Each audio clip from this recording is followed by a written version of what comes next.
Olá pessoal, tudo bem com vocês? Vamos falar um pouquinho de história? Eu sou o professor Macari e hoje nós vamos falar sobre a formação dos Estados Unidos da América. O início dos Estados Unidos foi com a formação de 13 colônias na costa leste da América do Norte. Os pais peregrinos foram os primeiros colonos norte-americanos. O navio Mayflower, ele traz cerca de 100 primeiros colonos chamados pais peregrinos, numa viagem de aproximadamente 65 dias da Inglaterra, chegando na América do Norte em novembro de 1620. Eram chamados de pais peregrinos, mas quem eram eles?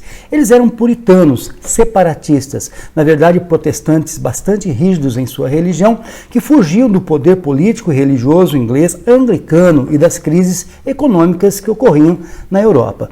Os puritanos eram uma espécie de protestantes que não aceitavam nenhum tipo de vestígio católico romano em sua religião, bem ao contrário do anglicanismo, que possuía muitos costumes semelhantes aos católicos. Por isso, criticavam os anglicanos e eram perseguidos por eles.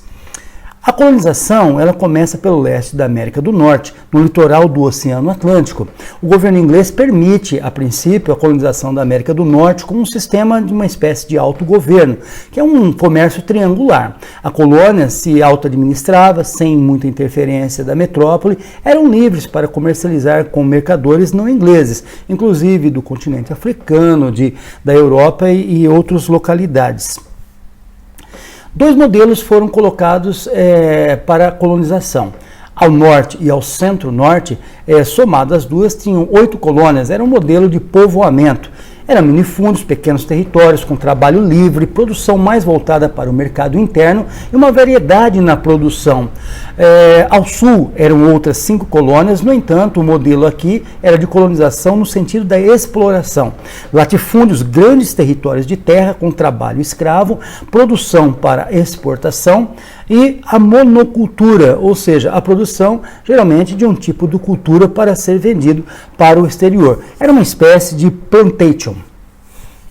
Por que a Guerra dos 7 Anos é importante na questão da formação dos Estados Unidos? Ela acontece entre 1756 e 1763. Existem muitas razões para essa guerra, muitas motivações e causas. No entanto, dentro deste assunto, eles guerreavam pela colonização de novos territórios. Inglaterra e França disputavam territórios, então, também nas regiões da América do Norte. A Inglaterra ela vence a guerra, mas precisando de recuperar recursos, acaba endurecendo com seus colonos na América. Proíbe, então, o comércio triangular, que até então vinha sendo executado, e restabelece, na verdade, ou estabelece o pacto colonial, ou seja, a metrópole teria relações diretas com a sua colônia. A colônia só poderia fazer comércio por intermédio da sua metrópole. Era uma relação, um pacto entre colônia e metrópole. No caso, as colônias na América do Norte e a metrópole, a Inglaterra. A França, então, derrotada na guerra, ela passa a apoiar a independência das 13 colônias. E a reação da Inglaterra foi o quê? O aumento da exploração das 13 colônias que, descontentes, busca a sua independência. Muito bem. Quais são as consequências, então? A Inglaterra criou novas leis endurecendo o pacto colonial entre as colônias lá na América do Norte e com ela mesma, a fim de recuperar o quê? Os recursos investidos na Guerra dos 7 Anos. Grande descontentamento e grande revolta também das colônias. As leis inglesas e o endurecimento do pacto colonial contra as colônias americanas, elas são causa principal da revolta das colônias. Muito bem, nós temos ali a Lei do Açúcar de 1764, impostos elevados sobre o açúcar produzido fora do domínio inglês, prejudicando os mercadores coloniais que mantinham relações com colônias não inglesas. A Lei do Selo em 1775, qualquer material resultante de impressão deveria ser selado com selo inglês, e é lógico, isso aí tinha um custo para as colônias. A Lei do Aquartelamento, em 1765 também, tinha como consequência o fornecimento obrigatório de alojamento e manutenção das tropas britânicas na colônia, ou seja, eles teriam que alojar os próprios, entre aspas, fiscais, aqueles que fariam executar essas leis dentro das colônias.